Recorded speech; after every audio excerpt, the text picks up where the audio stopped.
Hey, Heidi Ho out there.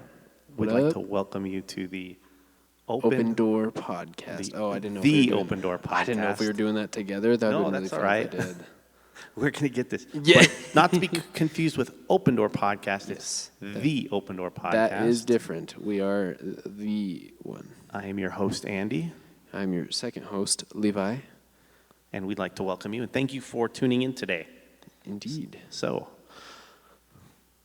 let's start with, our topic was, It was like words, like kind of the power of the tongue, I guess would be a good one. Yeah. Good way to put it. Kind of like encompassing just the importance of how our words can like reflect a lot of what we do. yeah. Yeah.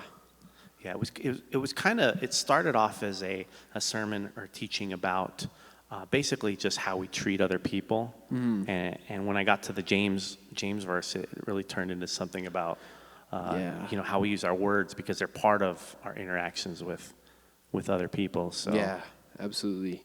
Absolutely. But I guess I'll kind of tell you like how it started, and then you can kind of tell me like your thoughts and, Yeah, how it went yeah. with the. It was a good topic because I know that I saw the groups back there, and Yeah. they seemed really engaged, and we kind of ran out of time again, but we did kind of have to go short. It's true. But yeah, basically, I thought of this topic, and it was kind of just like how we treat each other, and our words are important. Just because I kind of have this feeling that, and I covered this in the teaching, that every interaction we have is either going to be a positive or negative. There's very little neutral conversations, when we're just, So every interaction you have, whether it be, a long conversation or even just passing someone, in the aisle somewhere, is going to be some sort of positive or negative. I kind of thought of this too. It's almost like, if I'm interacting with someone, am I pouring into their cup or taking out? Yeah. So like a positive or negative. And I just thought of like, we go through all these interactions a day, and what are we doing with these? Are we adding to people? Are we building them up? Or are they positive interactions? Yeah, or are we breaking them down? Or they're breaking them down? Yeah. And I thought of the importance of this because you could go through your day or your week or your life or whatever and think, well, it doesn't really matter. We don't know if any of these are going to be profound or not, but sometimes they are profound and we don't even know it. Someone could be having a really, really bad day. They could be going through a rough time, and maybe we're positive with them. Maybe we give them a smile or crack a joke or say something kind, and that could bring them kind of up a little bit. Yeah. It could also work the opposite way to where, maybe they're having a real bad time and we're kind of a jerk to them. And we just kind of dig them in a little bit deeper. Yeah. And like I said, we don't have any control over what they're going through, but we do kind of have control over how we treat other people. So it just goes to, like, do you want to be a force that builds people up with our words or not? Yeah. So Yeah. I don't know. What are your thoughts on that? I agree with all of it. I guess for starters, and I like that we're using like words as a pretty much an entryway into our actions, which I think words and actions kind of go along with each other. Like, Right. They kind of have to. Like you look at people who say like actions speak louder than words, and like Yeah. sure, yeah, some contexts they do, but like. Or the sticks and stones? Yeah, like whoever made that Yeah. little jingle, they are the worst because words definitely hurt. So like yeah, almost putting like words almost equal to actions, or like in that same, I guess, arena of like Right. importance of your life. And so like it's interesting because a lot of times again we tend to think that words don't super matter. Right. Like we could just say sorry and call it good. You're like, Yeah. no, okay, that's not cool. And we'll actually go over a verse over that in a little bit too.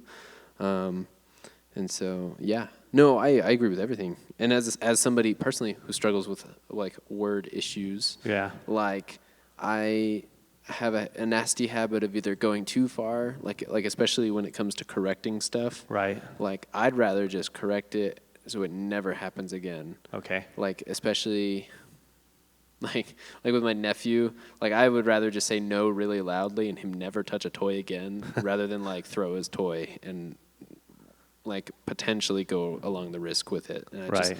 And so like somebody who struggles with going back and forth with it, on either going too far or too little, like it's good to have that importance of like, hey, no, the tongue is powerful. You don't even know it, dude. Yeah. Well, it's interesting what you said back there about, we tend to not put it in the same arena as like actions, you know, or, well, we're not. But I mean, honestly, how many people are going around like, beating people up or, it's true, or saving people? Yeah. A lot of people can go their whole life and say, yeah, I've never done anything bad to anyone. But you do have that ability with your actions. And I say actions are your words, but they're also like your nonverbal type things. Oh yeah, absolutely. That you can really tear people down in that way, without, you could go 10 years and I never hit anyone, I never shoulder checked anyone. Yeah. But you were so unkind to so many people that you did leave that legacy of just breaking people down. So, yeah. And the opposite is true. You can have that legacy of building people up. So yeah, it's interesting you made that. Yeah. And like you talked about that. Going a little further in that too, you could definitely look at it with the Bible talks about like murdering in your heart. Yeah. Like murder starts with your heart, right? And a lot of your words start from the heart as well. Like you can speak your mind without having a filter and it can come out horribly. Right. Like you can either have no filter and it ruins people's lives or no filter and it builds people up. Yeah. And so like there are so many different ways to go tackle this word problem. Right. Absolutely. Well, it's a hard issue too, because if you're just not intentional about it, I get that. Not everyone is like, I'm going to go to the store today. I'm probably going to run into 10 people and I'm going to be kind to all of them. You probably don't always have that intentionality. Yeah. But do you have like, and we went over the fruits of the Spirit in the sermon. Do you have those, I got them right here. Do you have these like in you, so when default mode hits, are they flowing out of you? Let's see, it's Galatians 5:20-23. It says, but the Holy Spirit produces this kind of fruit in our lives: love, joy, peace, patience, kindness, goodness, faithfulness, gentleness, and self-control. So do we have, if we're communicating to people and our default, as Christians it should be, like it's not always, I get that, but are these things like flowing out of us to a point that, if we're not thinking about it, now we do need to be intentional about it, don't get me wrong on that, but is that like our default setting? Is this an easy thing to do, or is it something we need to fix, like maybe a hard issue? Yeah. And we'll kind of go into that this next week, but. Yeah. And even like those of you guys who are watching, like, is that something that your actions and your words reflect all the time? Like, do they reflect that kind of, like, I guess, goodness and kindness? Right. And like, do they reflect that? Yeah, patience. Self-control. I know mine does not show a lot of patience. So. Yeah, that's culture now. Yeah, I think entirely. I think that's just how like people nowadays live. They're like, no, I want that now. Yeah. Like Amazon definitely encouraged that. After buying like 2 espresso machines and junk, I'm like, I want it now, dude. That's all I want. And when I say like cultures like that, that's not a cop out by any means. Oh, no. That's like that should only make us more aware that we need to exhibit absolutely these fruits, just because it feels like it's more of a rarity. Things like patience and self-control, like I want it now, and people throwing fits, and so we should even be more vigilant to express these things. Yeah. Even if they're little transactions. I call them transactions. I don't know why, but I feel that little interactions with people we should be more vigilant, because the culture is kind of shifting away from that, or so it seems. Yeah, absolutely. And with that, like we're talking about, like it's not really a cop out. Right. It's not any of this. Like looking at the importance of, well, since it's prevalent, we need to be focusing on it a little more. Yeah. So a little more on the detail. Like you mentioned, we have a verse where it talks about like the power of like the tongue. Yeah. And like we could go into it like right now. James 3:3-6. Like that paints a pretty clear picture on. Yeah, it's important. I'll go ahead and read it right here. James 3. 3-6 says this: "We can make a large horse go wherever we want by means of a small bit in its mouth, and a small and a small rudder makes a huge ship turn wherever the pilot chooses to go, even though the winds are strong. In the same way, the tongue is a small thing that makes grand speeches. But a spark can set a great forest on fire, and among all the parts of the body, the tongue is a flame of fire. It is a whole world of wickedness, corrupting your entire body. It can set your whole life on fire, for it is set on fire by hell itself." So that's pretty extreme, but it's also, it's also true. Yeah. I just got a new thought and like perspective on that. Oh, we already recorded this once. I want to make that known. We already did this once, and so we're having to do it again. But like last time we read that, and I didn't have a thought, and now I do. Okay, cool. But like with that one, I don't know if you've noticed like arguments. Yeah. Like when you start an argument and you start like rambling, you keep going. Like it fuels you. Oh, yeah. Yeah, like that. It was talking about how the tongue is like a flame and it burns everything. Right. Like, could you? I don't know about you, but like if I'm like in the middle of an argument and I'm like, no, I'm gonna win. My mouth is gonna win this thing. Right. And if my mouth doesn't, like that corruption and that like flame it talks about, it's like eventually the mouth will lose its like, I guess, its control, and right. then it will go to the rest of your body. Like this whole thing, it's not just like, obviously we're talking about the mouth right now, but it can go further than it ever should.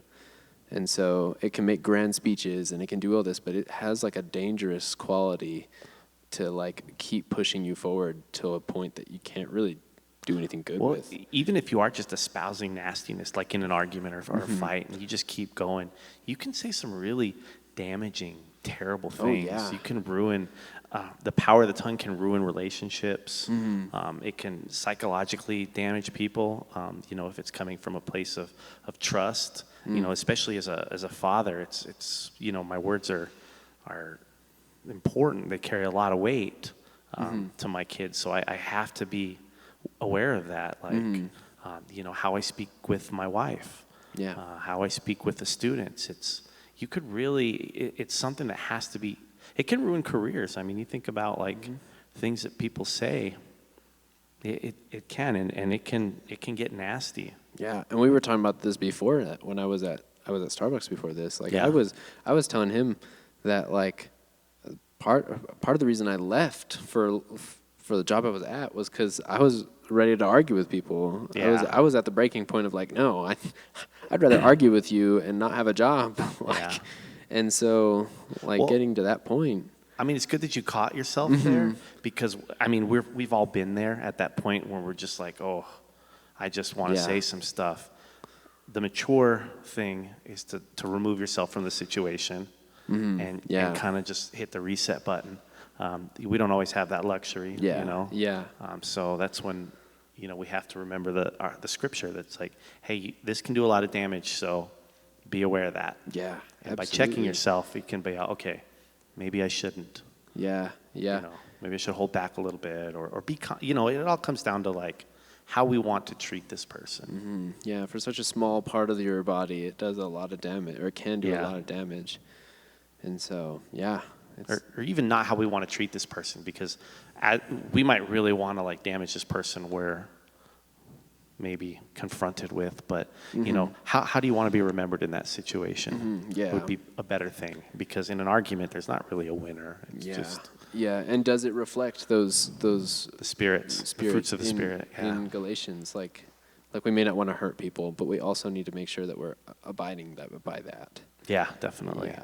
Yeah, I mean, that's what we're called to do as Christ followers. Yeah, and whether that be a believer or non-believer alike. Like I feel like it's even more important as a believer to a non-believer. Like if we're just being a complete jerk to non-believers, no one's going to believe us. I can say I wouldn't. I do find that to be true in the world where there's believers and non-believers, that if you do have that, if you have the fruits of the Spirit flowing through you, non-believers, they don't know. They're like, oh, well, that person must be a Christian. But they do notice a difference if Oh, lived yeah. properly. They'll say, hey, and I've had this happen, there's something different. There's something, and that, boy, what an opportunity, to show, to kind of just through your own testimony to kind of show Christ to them, Yeah. by how we live. I mean, isn't that the most important witness we have is our own testimony? Yeah, absolutely. So, and our own testimony is kind of how we act, and how we act in those crazy situations are important. So Yeah, absolutely. And like a verse that I like to put along with that, Hebrews 13:17, talks about like respecting the people that God put above you. Oh, like yeah, in we terms talked of about like that. yeah, we talked about that in the last recording that we did not post. Because we didn't do so hot on that one, I don't think. no, it's all right. No. All right, so let's get to the questions. Oh yeah, we've been kind of like going through subconsciously on it, but I think our producer's gonna kind of. Clay over there, who has a mic. So is gonna Clay, ask why some don't you lay some questions down on us? We got Yeah. some from this week. All right. Oh. So, can you recall when you've been a part of a negative interaction, and how did it make you feel? So this can be either side. Are you giving, receiving, anything like that? Gotcha. Okay. And this is kind of from the Bible study. viewpoint of the students. We kind of Yeah. wanted to know. Okay. Yeah. And we were talking about kind of pairing the negative and the positive one because it was just. Well, different. yeah. I don't know if you want to do that. So this question is there because I really wanted the students to think about either positive or negative. Anytime you do a teaching, you want it to get personal to them to some degree. And I think, a lot of times we talk about the power of the tongue and how it can destroy things. And they think, okay, yeah, I would never say ugly things to my parents. Well, of course they would, but, on purpose. And they think about the most extreme situations. But then you ask them this question, have you ever been part of a positive or negative interaction? I mean, everyone can, unfortunately, we can all recall a time that, somebody said something kind. Yeah. Those are the things that stick with us. Yeah. Or maybe it was something unkind they said. But I really wanted, even if it was a small thing, I really wanted them to personally put it on them. And positive too, like, maybe somebody said something really nice to you and built you up. And that stuck with you too. But the purpose was to get them to think personally on their own level. What level's the wrong word to use, but you know what I mean. I really wanted them to think. Like get their own. get the context of like their There you own go. life with the verses. That's kind of what I was trying to say. Like the power of the tongue in how they've interacted with people. Yeah, they've been affected by this. Yeah, kind of like setting the tone for their lives in the situation. Yeah, absolutely. And Did you guys get to that question? Did anyone? We did. Without getting into details, We of course. did. We got a lot of. I think we had more reactions on the negative than we did the positive. It's kind of sad how we remember those more, but That's the reality of it. But if you think about it, I'm pretty sure I could remember a lot more negative things about like even today. Like I can just remember a lot more negative things than positive things today. And so we got a lot on the negative feedback. Okay. Like the negative reactions. And I think a few of them kind of like touched on like had different reactions when it turned into it was both like if it was given they'd have a different reaction if it was given than received, which kind of makes sense. Like you kind of feel like crap whenever you get called something or whenever something happens to you, you feel like, well, why the heck did this happen? Yep. Or eventually if it happens enough, sadly, it kind of beats you down even more until you believe it. Yeah, that's not good either. And so, but it was interesting to see the different responses and like how the reactions were, because like that one, when you typically are the receiver, you kind of get a little more irritated. I'm like, okay, why me? Why'd you have to say that? Yeah. And then like when you're the one giving this horrible or this negative response, like you almost feel gross inside. At least for me, that was for me. It was we kind of touched on it, but it was interesting to see the different similarities. For me, I just feel nasty. I'm like, well, I did this. Like this is not good. Yeah, there's a bit of that gross or shame if you've been unkind to someone or been a part of breaking them down. Yeah. I mean, none of us are without fault in that Yeah. arena, but it's something that we can definitely, if you take that moment and sit in it, and and realize that's not something I want, and God forgives you for those, of course, but you still don't want to do it. It's like, I didn't like that. Yeah. But yeah, it's not good. But that's why we have to be vigilant. We have to think about how we treat other people. We got to, are we building people up or are we tearing them down? What do you want to do? Yeah. And like going into that, I guess if you want to ask the next question, Clay. Yeah. What's next? The next question was the positive part of that, which you guys have already answered. So we'll skip that one. Oh, I have a little on that one Oh, too. you do? Go for I it. do. Then Yeah, I was continue. kind of just focusing on the negative. I didn't know if you wanted to ask it again. So. No. Just answer it. I Cool. did yeah, just answer it, Levi. Sick. I will. We didn't get a ton of feedback on this one. Okay. I think because we already kind of focus on the negative part. Like, I think Clay would agree on that one because he's shaking his head. Yeah. Yeah. Okay. But like, I think we got a little bit on the positive, but another thing, like we mentioned before, like just in talking, like positive interaction could definitely still feel horrible. Like it could feel bad. Like Oh yeah. positive doesn't always have to be like. Yeah, when I say positive, I don't mean like just fluff all Yeah. the time, like always. Sometimes, and again, as a father, I can kind of speak to this because, Yeah, for sure. I always want what's best for not always, I'm not a perfect dad, but I try, and I would like to be.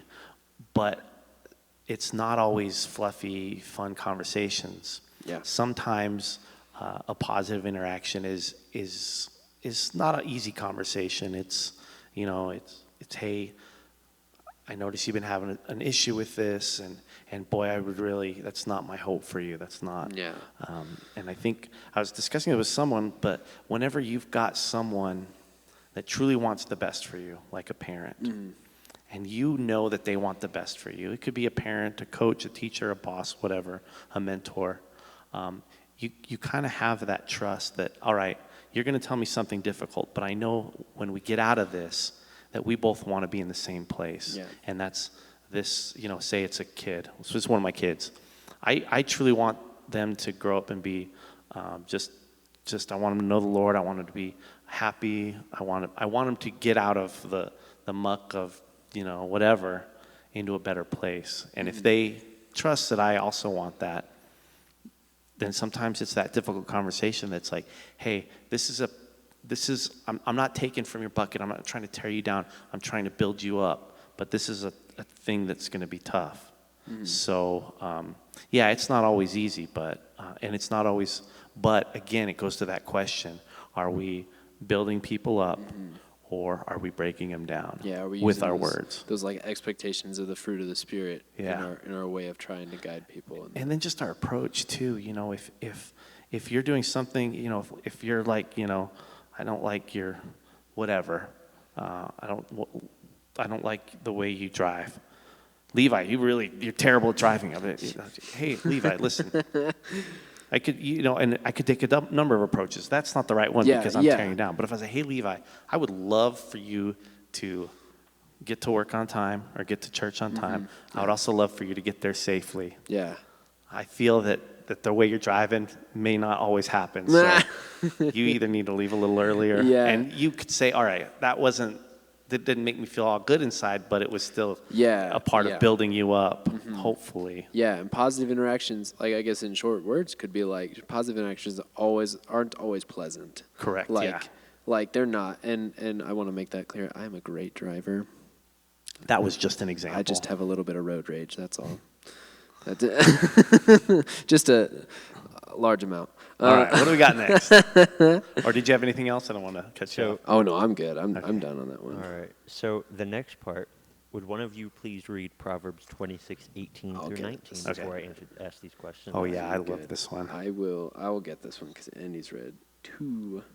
I have a version too once you're done because I like both versions of this. Proverbs 26. Proverbs 26. 18 and 19. So follow along. Oh, yeah. While he's looking that up, go ahead and subscribe. Hit the thumbs up. Hit that notification bell. Yes. Yeah. Okay. Yeah. And also feel free to, like, while we're doing this, feel free to read it yourself too. Like Yeah. that. I think that would be even better so you can, like, get the real context on it. Like, we're reading the same stuff. So, All right, was it 26 verses 18? yeah, 18 and 19. Okay. So, like a madman who throws flaming darts and deadly arrows, so is the person who deceives his neighbor and says, I'm only joking. All right. So why do you want us to read that? So, what do you think this verse is saying?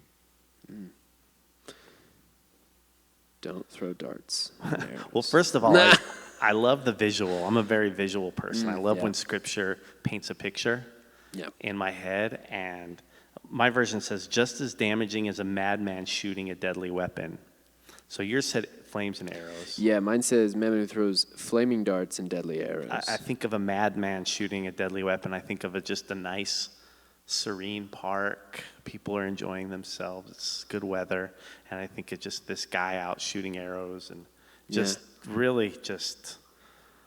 Yeah, like hits right next to you while you're leaning onto a tree. And he's like, oh, man, I'm sorry. I didn't mean to. I was just joking. It paints a picture of, Yeah. of just chaos and destruction. Mm-hmm. But then it goes to the next part, and it compares it to someone who lies to a friend, then says, I was only joking. So it kind of paints a picture of chaos and destruction and, the ultimate breaking down, just peace for no one. And then it kind of compares it to a friend or a neighbor lying to you and says, I was only joking. I think it just shows how important, how hurtful things can hit if it's someone that's close to you that does it in a bad way. And I think it also kind of covers people that are sarcastic, or not sarcasm in the bad way, but people who maybe, I don't know. We've all met people like Can't this. kind of read the room on how to use the sarcasm. Yeah. Or like when to do it. Like don't get me wrong. I love funny. I love sarcasm, but I also have found it to be some very destructive. Someone that says something really nasty, Yeah. and then because you can say something really nasty and then kind of cop out with, no, I'm just being sarcastic. Yeah, and it's like, Yeah. but underneath it all, the person who on the receiving end of that still feels that nasty. Yeah, like there's some sarcasm that isn't sarcasm, and the people who receive it could tell it wasn't. Like it like you could feel it, that like, okay, that was a real comment, and that wasn't sarcastic. And then in this context, that's what he's saying. Is like, I'm just joking, but everyone else can clearly see he's throwing arrows and junk. And the same thing with our words. Like, we can throw anything around with our mouth. Yeah. But it doesn't just fix it by saying, oh, I'm only joking. Like, yeah, and I think we had the examples of interactions with people, like in the store and on the street or whatever, and we've never really thought of like those could be either building people up or damaging, but we never thought of like your friends. Like, are you breaking down your friends? Yeah, like that hurts even worse, and I think we've all been subject to that absolutely. at some point. So Yeah. I think that was an important verse for that context. Yeah. All right, Clay, what we got next? Yeah. So the next question is, why do you think the Bible warns us about this in particular? I mean, I think just because we're called to live, as Christ followers, we're called to live in a different, Romans 12, to where we're called to go against culture and live differently. And we're called to build each other up. We're called to express the fruits. And just this warning of the tongue of our words is, a lot of times we don't focus on that. We just we take for granted the damage it can do. We take for granted the good that it can do. Just our words alone, because a lot of times we think, well, I'm a Christ follower now. I'm gonna go I'm going to go evangelize. I'm going to go halfway across the world and spread the gospel. But we're first, how are you treating those around you? How are you treating your circle, the people that are close to you, or even the people in your community? And I think this scripture is just so important because it says, how important is that? Before you have all these things, like how are you treating God's creation, which are the people around you, with things like, and again, it's your words, but it's also your nonverbal ways of communication as well. Like how are we on the bare bones? Like say you interact in a normal day. Say you interact with 100 people, and say, I don't know, most of those are, a majority of those are just real small interactions that in your mind aren't important. They're not important in any way. They're not significant in any way. But you don't know that, which means, we don't know when or where like a profound moment could happen. So are we consistently showing those fruits? Are we consistently building people up even through? So I think it's an important thing to have that baseline of, hey, how are we treating those? Are we building those up? Your friends, your community, are we tearing them down? I think that's that's what all this scripture kind of, if I had to build it up in one little thing. So I don't know, Levi, what say you on that? Well, I agree on that. And I was thinking, because like it says, what do you think the Bible warns us about in this? Like, it's pretty clear on it warns us on using our words for the wrong context, like using our words to represent what Christ teaches as well. Yeah. And like if you go into that, I have a verse here, it's Philippians 2:3. It's a pretty good verse. It says, "Do nothing out of selfish ambition or or conceit." I know in another translation it said vain conceit, but in humility considered others as more important than yourselves. It's like it paints a pretty clear picture on like how us believers should be like holding others in I guess position to ourselves. Like we are to put ourselves below, not in like status, because that's not Yeah, I get what that's you're not saying, relevant, though. but like to put others as a higher priority. And a huge part of that is words. Like you can't, like we were talking about earlier, how words and actions are in the same arena. Like sure, you can treat somebody with great actions, but when your words are just absolutely horrible, like Yeah. you're not showing them, you're not putting them above you. You're kind of like trying to, and then using words as a cop out to be rude. Like, Right.